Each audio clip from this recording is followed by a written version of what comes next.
جی، یا ایھا الذین آمنوا کتب علیکم الصیام کما کتب علی الذین من قبلکم لعلکم تتقون۔ جیسا کہ میں آپ کو بتا چکی تھی آج کا ٹاپک اپنا، تو یہ آیا جو میں نے پڑھی، اس میں اللہ سبحانہ و تعالیٰ فرما رہے ہیں کہ اے لوگوں جو ایمان لائے ہو، فرض کر دیے گئے تم پر روزہ رکھنا جس طرح فرض کیا گیا تھا ان لوگوں کے اوپر جو تم سے پہلے تھے، تاکہ تم تتقون، تاکہ تم متقی بن جاؤ۔ تو دیکھیں، سب سے پہلے تو اللہ سبحانہ وتعالیٰ کا بہت بڑا احسان ہے ہمارے اوپر کہ اللہ نے، اور اس کے بہت شکر ہے اور اس کی رحمت ہے کہ اس نے ہمیں ایک بار پھر رمضان کے قریب لا پہنچایا ہے۔ دیکھیں، انسان کی زندگی کا کچھ نہیں پتا کہ کب اس کو موت آ جائے۔ ہر لمحے کو ہمیں آخری لمحہ سمجھنا ہے، اور اسی طرح اس رمضان کو بھی ایسے گزارنا ہے کہ ہو سکتا ہے کہ یہ ہماری زندگی کا آخری رمضان ہو، تو اپنی پوری کوشش کرنی ہے پورا اجر لینے کی۔ اب دیکھیں، رمضان جو ہے وہ گناہوں سے چھٹکارا پانے کا مہینہ ہے، اور جیسے کہ یہ میں نے ابھی آپ کو جو آیت سنائی تھی، اس میں لاسٹ لعلکم تتقون، تتقون یہ ہے تقوی سے، تاکہ تم متقی بن جاؤ۔ تو تقوی کس کو کہتے ہیں، یہ ہمیں پتہ ہونا چاہیے نا کہ تقوی ہوتا کیا ہے۔ تقوی کہتے ہیں گناہوں سے بچنا، اللہ کی ناراضگی سے بچنا۔ اب دیکھیں، روزے کا مقصد یہ ہے کہ ہمارے اندر بھوک پیاس برداشت کرنے کی قوت برداشت پیدا ہو۔ اب یہ برداشت جو ہے، جو قوت برداشت جو ہے، یہ ہمیں بہت سی ایسی چیزوں میں کام آتی ہے کہ جیسے کہ شیطان کے وسوسے، جس کی وجہ سے انسان الٹے سیدھے کام کرنے لگتا ہے۔ شیطان جو اپنے وسوسے ڈالتا ہے، تو جب ہمارے اندر برداشت ہوگی، قوت ہوگی، تو ہم اس کے وسوسوں کا شکار نہیں ہوں گے۔ اب شیطان کیا ہے؟ انسان کا کھلا دشمن ہے، تو اس کے مقابلے کے لیے انسان کو طاقتور ہونے کی ضرورت ہے، اور وہ طاقت جو ہے کھانے پینے کی طاقت نہیں، ایمان کی طاقت۔ اس کے لیے ایمان کی طاقت چاہیے ہوتی ہے، اور وہ اللہ کے حکم مان کر انسان کے اندر پیدا ہوتی ہے۔ اور دیکھیں، جب کوئی انسان اللہ کے حکم سے، اللہ سبحانہ تعالیٰ کے حکم سے، جسے اس کو پتہ ہوتا ہے کہ یہ اللہ کا حکم ہے کہ روزے میں نہیں کھانا، کھانے سے، کھانے پینے سے، اور جن جن چیزوں سے اللہ نے منع کرا ہے، جیسے جمع کرنے سے رک جاتا ہے صرف اللہ کا حکم سمجھ کر، تو اس کے اندر پھر بہترین سیلف کنٹرول پیدا ہوتا ہے۔ تو دیکھیں، جو شخص اپنی شہوت پر کنٹرول کر لیتا ہے تو وہ مضبوط ہو جاتا ہے۔ یہ تین چیزیں ہیں خاص کر، کون کون سی؟ نیند، بھوک، اور اپنی شہوت پر کنٹرول، جس کی وجہ سے انسان غلط چیزوں کی طرف مائل ہوتا ہے۔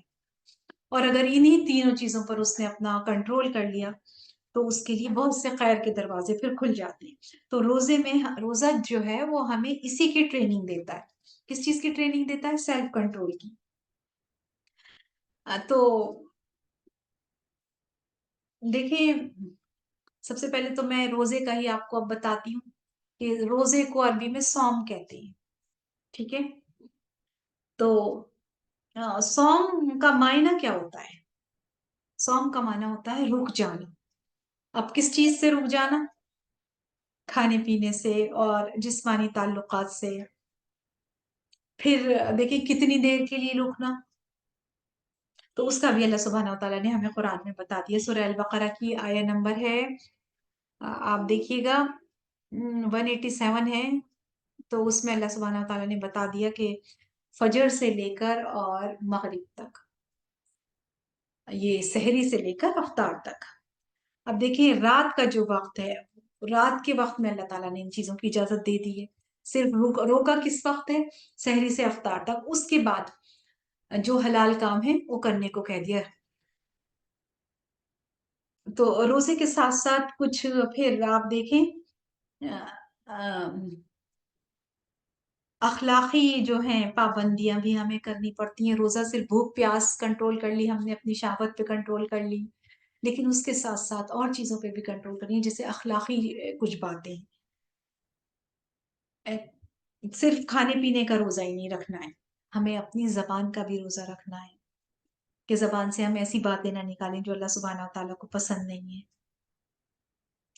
پھر ہم دیکھیں کچھ ایسا سنیں بھی نہیں، کانوں سے بھی نہ سنیں جو کہ اللہ کو پسند نہیں ہے، جیسے میوزک ہے اور بہت سی گناہ کی چیزیں ہیں۔ اور زبان سے بھی ایسی باتیں نہیں نکالنی جیسے لڑائی جھگڑا کرنا، گالی گلوچ، ان سب چیزوں سے پرہیز کرنا ہے۔ پھر آنکھوں سے دیکھنا بھی نہیں ہے ایسی چیزوں کو، کیونکہ آج دیکھیے انسان کے ہاتھ میں ہر وقت ہاتھ میں گناہ ہے۔ موبائل ایک ایسی چیز ہے جسے ہم اچھی اور بری دونوں طریقے سے استعمال کر سکتے ہیں، تو یہ ہمارے اوپر ہے کہ ہم اس کو کیسے استعمال کریں۔ تو بہت زیادہ خیال رکھنا ہے کہ ہمیں اپنی آنکھوں کا بھی پردہ کرنا ہے۔ پھر دیکھیں جیسے کہ میں آپ کو بتا رہی تھی روزے کی فضیلت کیا ہے، یہ تو میں نے آپ کو بیسک پوائنٹس کچھ بتا دیے۔ اب میں سب سے پہلے اب میں آپ کو روزے کی فضیلت بتاتی ہوں کہ روزے کی فضیلت کیا ہے، جو کہ ہمیں حدیثوں سے اور اللہ کے رسول کی حدیثوں سے پتہ چلتا ہے۔ تو دیکھیں رمضان المبارک کے شروع ہوتے ہی جنت کے دروازے جو ہیں وہ کھول دیے جاتے ہیں اور جہنم کے دروازے بند کر دیے جاتے ہیں۔ یہ حضرت ابو ہریرہ سے روایت ہے کہ رسول اللہ صلی اللہ علیہ وسلم نے فرمایا رمضان جب رمضان آتا ہے تو آسمان کے دروازے کھول دیے جاتے ہیں، جہنم کے دروازے بند کر دیے جاتے ہیں اور شیاطین قید کر دیے جاتے ہیں۔ اسے بخاری اور مسلم نے بیان کیا ہے۔ پھر رمضان میں روزہ قیامت کے دن روزدار کی سفارش کرے گا، تو یہ بھی بہت اہم بات ہے اور ہمیں اس کو بھی دھیان میں رکھنا ہے، اور اس سے پھر ہمیں اپنے روزے کو اجر والا روزہ بنانا ہے، قبولیت والا روزہ بنانا ہے۔ حضرت عبداللہ بن عمر سے روایت ہے کہ رسول اللہ صلی اللہ علیہ وسلم نے فرمایا روزہ اور قرآن قیامت کے دن بندے کے لیے سفارش کریں گے۔ روزہ کہے گا اے میرے رب، میں نے اس بندے کو کھانے پینے اور اپنی خواہشات پوری کرنے سے روکے رکھا۔ خواہشات بھی جو حلال چیزوں سے بھی اللہ تعالیٰ نے اس میں ہمیں روکنے کو حکم دیا ہے۔ پھر دیکھیں ہم کھانے پینے اور خواہشات سے روکے رکھا، لہٰذا اس کے بارے میں میری سفارش قبول فرما۔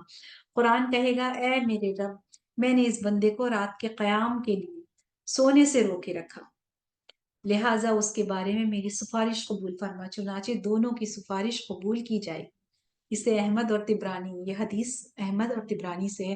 تو دیکھیں رات کا قیام اور رمضان کے مہینے میں اور روزہ، یہ دو چیزیں ایسی ہیں جو کہ قیامت کے دن سفارش کریں گی اللہ تعالیٰ سے۔ پھر روزے کا جو اجر ہے وہ بے حساب ہے۔ پھر ایسے ہی دیکھیں روزداروں کے لیے فضیلت یہ بھی ہے کہ روزداروں کے لیے جنت میں خصوصی دروازہ بنایا گیا ہے جس کا نام ریان ہے، اور اس دروازے سے صرف اور صرف روزدار ہی داخل ہوگا۔ پھر دیکھیں رمضان کا مہینہ، پورا مہینہ رمضان کا جو پورا مہینہ ہے، ہر رات اللہ تعالیٰ اس مہینے میں لوگوں کو جہنم سے نجات دلاتے ہیں۔ یہ میں حدیث آپ کو پڑھ کر سناتی ہوں، بہت ہی خوبصورت حدیث ہے۔ حضرت ابو ہریرہ سے روایت ہے کہ رسول اللہ صلی اللہ علیہ وسلم نے فرمایا رمضان کی پہلی رات ہی شیاطین اور سرکش جن باندھ دیے جاتے ہیں، جہنم کے سارے دروازے بند کر دیے جاتے ہیں، جنت کے سارے دروازے کھول دیے جاتے ہیں، ان میں سے کوئی ایک دروازہ بھی بند نہیں رہنے دیا جاتا۔ ایک منادی کرنے والا فرشتہ اعلان کرتا ہے اے بھلائی کے چاہنے والے آگے بڑھ اور دیر نہ کر، اے شر کے چاہنے والے رک جا۔ اور رمضان کی ہر رات اللہ تعالیٰ لوگوں کو جہنم سے آزاد کرتے ہیں۔ یہ ابن ماجہ کی روایت ہے۔ تو دیکھیں سبحان اللہ، اتنا اچھا ہمیں یہ موقع اور مہینہ ملا ہے کہ ہم قیام اور روزہ رکھیں اور اللہ سبحانہ و تعالیٰ سے بہت زیادہ اپنے لیے مغفرت مانگیں۔ اور دیکھیں رمضان میں جو روزہ رکھے اور قیام کرنے والا وہ قیامت کے دن صدیق، شہداء اور صدیقین اور شہداء کے ساتھ ہوگا، اور شہداء کا درجہ کتنا بڑا ہے۔ اور پھر دیکھیں یہ مہینہ صرف گناہوں سے بچنے کا نہیں ہے،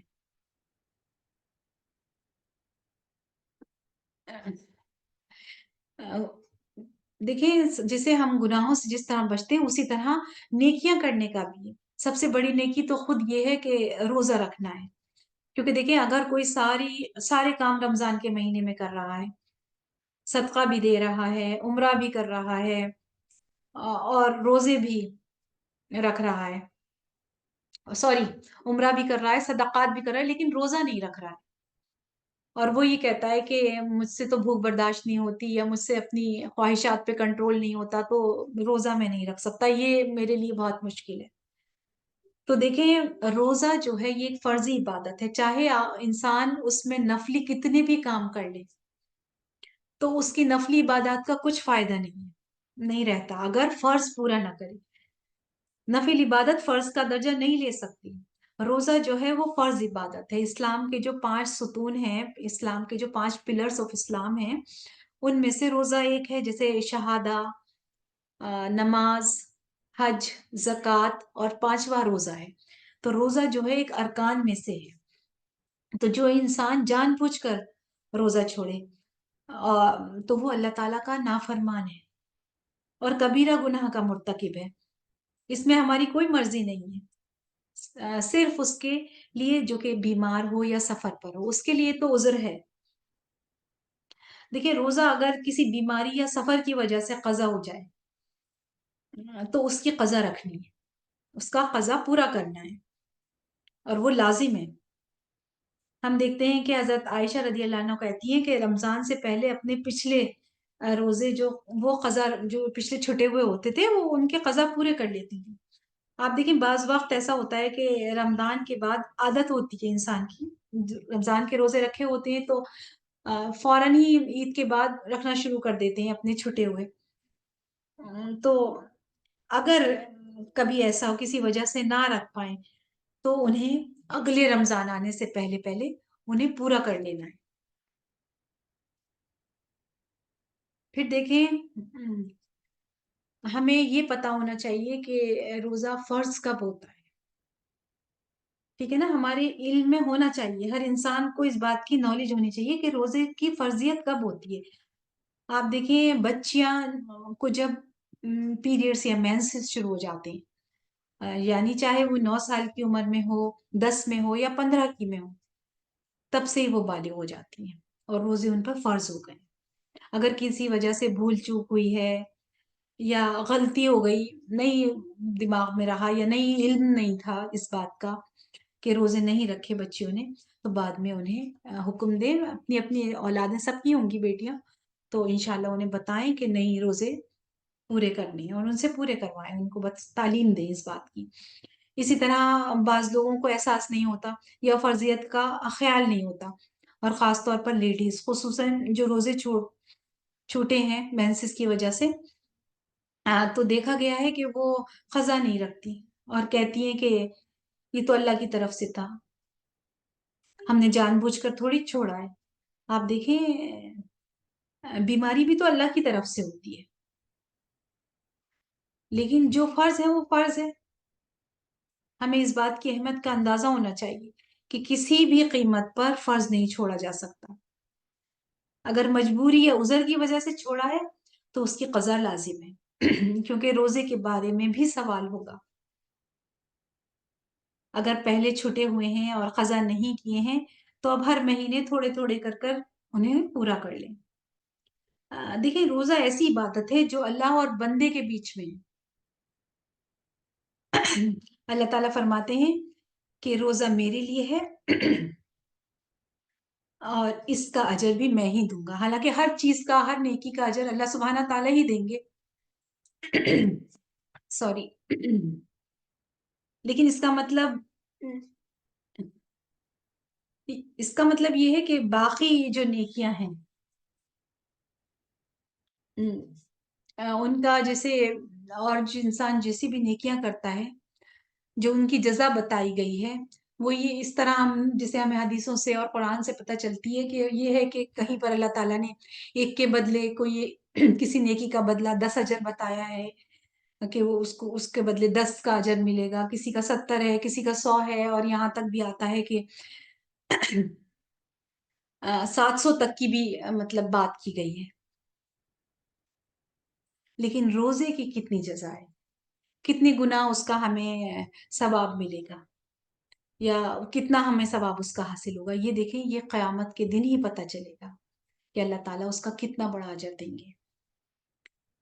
تو ہمیں یہی نیت رکھنی ہے کہ میرا روزہ میرے رب کے لیے ہے اور اس کی جزا بھی مجھے میرے رب سے ہی ملے گی. پھر رب کے لیے ہوگا تو دیکھیں پھر ہم صبر بھی کریں گے نا روزہ رکھ کر, اور کوئی شکایت بھی نہیں کریں گے. آپ دیکھیں گرمی ہوتی ہے, منہ سے نکلتا ہے کہ بہت گرمی ہو رہی ہے میرا روزہ. بہت سے لوگ روزہ رکھ کر 10 طرح کی باتیں کرتے ہیں کہ مجھے پیاس لگ رہی تھی اور مجھ سے تو بہت مشکل سے برداشت ہوا, یا جو بھی. تو ایسی باتیں نہیں کرنی ہے, یہ ہمیں دھیان میں رکھنا ہے, کیونکہ یہ اللہ کے لیے رکھ رہے ہیں اور ہمیں اجر کے لیے رکھ رہے ہیں, اور اس کا اجر ہمیں اللہ سبحانہ و تعالیٰ سے ہی ملے گا. تو خوشی خوشی اگر کوئی بھی جیسے پوچھے کہ روزہ کیسا گزر رہا ہے تو خوشی سے مسکرا کر کہیں کہ الحمدللہ اچھا گزر رہا ہے, کوئی شکایت نہیں ہے. تو یہ پورے مہینے روزہ رکھ کر انشاءاللہ آپ کو بھی مجھے بھی اپنے سارے کام کرنے ہیں, جو بھی ہم کام کرتے ہیں اپنے دن کے. کہیں جاب پر جاتے ہیں تو وہ ہنسی مسکرا کر بنا شکوہ کیے, کیونکہ ہم اللہ کے لیے روزہ رکھ رہے ہیں.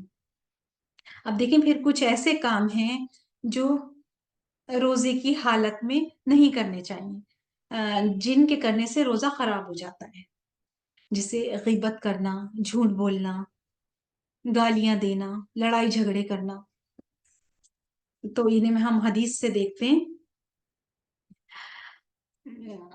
غیبت کرنا, جھوٹ بولنا, گالی دینا, لڑائی جھگڑا کرنا روزے کی حالت میں یہ ناجائز امور ہیں, ناجائز کام ہیں.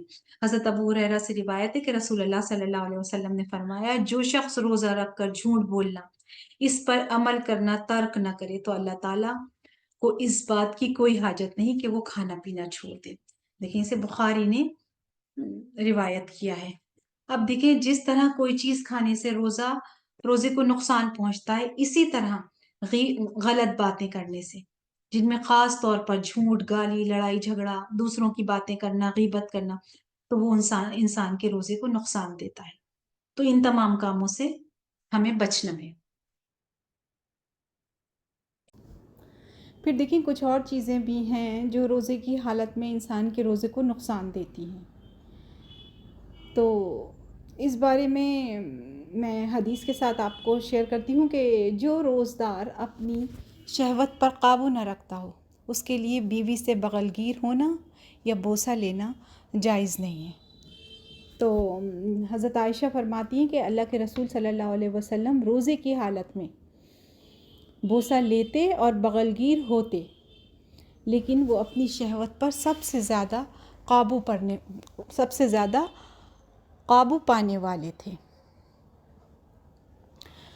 تو دیکھیں ایک اور حدیث ہے جس میں کہ پہلے تو اس کے اوپر بتا دیتی ہوں. تو اس سے ہمیں کیا پتہ چلتا ہے کہ روزے کی حالت میں اگر چاہے اس کی رخصت ہے, لیکن اگر انسان کو یہ احساس ہو کہ ایسی کسی چیز سے اس کے روزے کو مطلب اس کا روزہ خراب ہو سکتا ہے, تو پھر وہ اس سے بچے.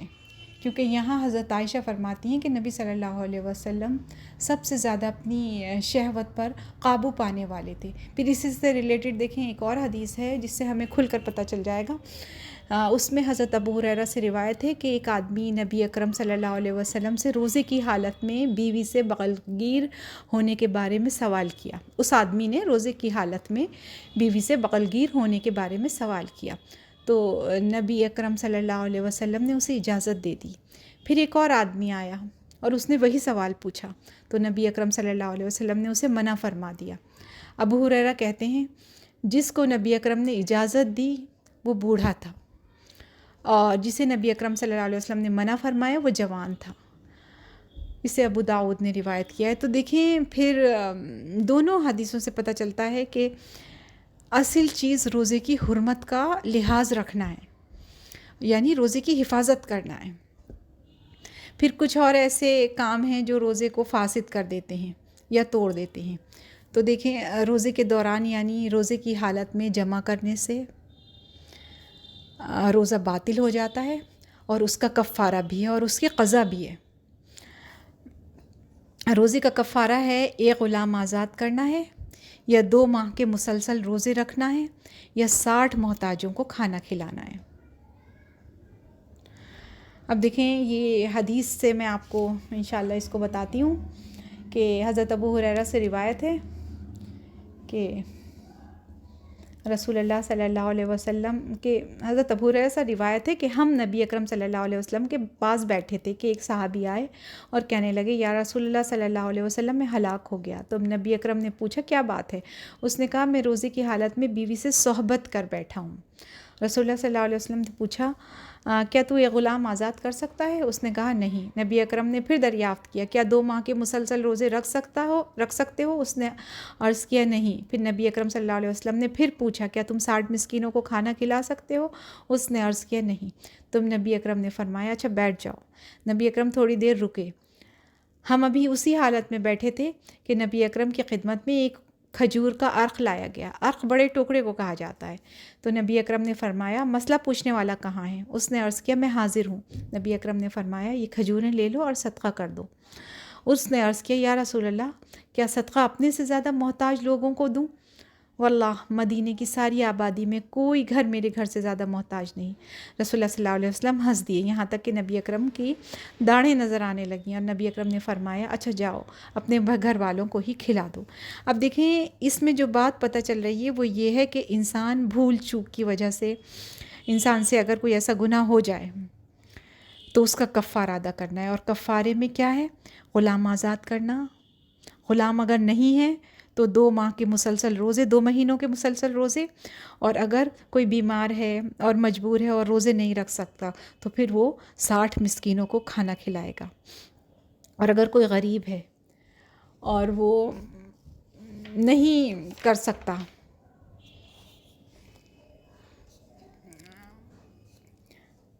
تو اس کو کچھ دیا جائے گا کہ وہ آگے کسی کو کچھ کھلا سکے. دیکھیں آپ صلی اللہ علیہ وسلم نے یہ نہیں کہا اچھا پھر جاؤ تم کچھ بھی مت کرو. آپ نے کہا بیٹھ جاؤ. اور بٹھایا کس لیے اس کو؟ تاکہ کوئی اس کی مدد کر دے, تاکہ وہ اپنا کفارہ ادا کر دے. کیونکہ دیکھیں روزے کی عبادت بہت اہم عبادت ہے. یہ نہیں کہ انسان ایسے ہی جان بوجھ کر روزہ توڑ دے یا اس کو مذاق میں ایک مذاق سمجھ لے کہ سب کچھ بھی کر لے, اپنے اوپر کوئی کنٹرول ہی نہ رکھے. یا یہ سوچے کہ جن صحابی نے ایسا کیا تھا انہوں نے کچھ بھی نہیں دیا, مطلب ان کے پاس خود تو کچھ نہیں تھا نا, انہوں نے کچھ بھی نہیں دیا تو میں بھی کچھ نہیں کر رہا. نہیں, ان سب کے پیچھے وجہ ہے کیونکہ وہ انتہائی فقیر شخص تھے. پھر دیکھیں غلام وہ کہاں سے آزاد کرتے, اور جیسے کہ پتہ چلتا ہے کہ وہ اتنے کمزور ہوگا کہ 2 مہینے کے روزے بھی نہیں رکھ سکتے ہوں گے. اور پھر 60 مسکینوں کو کھانا کھلانے سے کہاں سے کھلاتے جس انسان کے اپنے گھر میں بھی کھانے کو نہ ہو. تو دیکھیں پھر ایسے شخص کے لیے کیا کیا جا سکتا ہے؟ پھر دوسرا اس کی مدد کرے تاکہ وہ اپنا کفارہ ادا کر سکے. اور پھر دیکھیں جب فقیروں کو دینے کے لیے اسے کھجوریں دی گئی نا کہ وہ اپنا کفارہ ادا کر دے, تو وہ اتنا فقیر تھا یا سب سے زیادہ مطلب مسکین فقیر تھا کہ انہوں نے یہی بتایا کہ مدینہ میں پورے میرے سے زیادہ کوئی مطلب فقیر نہیں ہے. تو آپ صلی اللہ علیہ وسلم نے کہا کہ اپنے گھر والوں کو دے دو اور اس مال سے ان کی مدد کر دو, ان کے گھر والوں کو دلوا دیا.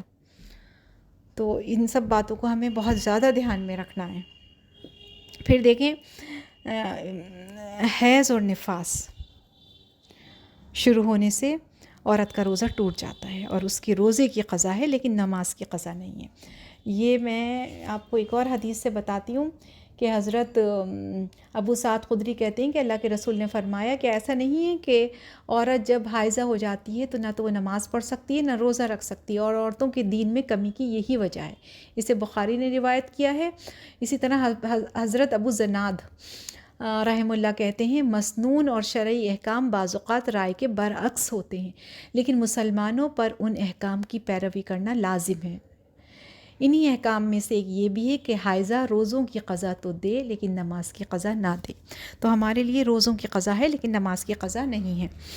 اب دیکھیں بعض لوگوں کے ذہن میں یہ خیال آتا ہوگا کہ اگر روزہ 12 آتا کیا ہے بنا رکھا ہے لوگوں نے لا علمی کی وجہ سے کہ اگر 12 بجے کے بعد روزہ ٹوٹتا ہے تو وہ روزہ مکمل کر لے گی یا پورا کر لیا جائے گا. تو ایسا بالکل بھی نہیں ہے. اور روزہ چاہے افطار سے 5 منٹ پہلے ہی آپ کا ٹوٹا ہے یا 2 منٹ پہلے ہی آپ کو احساس ہوا ہے کہ میرے پیریڈ شروع ہو گئے، تو وہ روزہ آپ کا نہیں ہوا، آپ کو اس کی قضا دینی ہوگی۔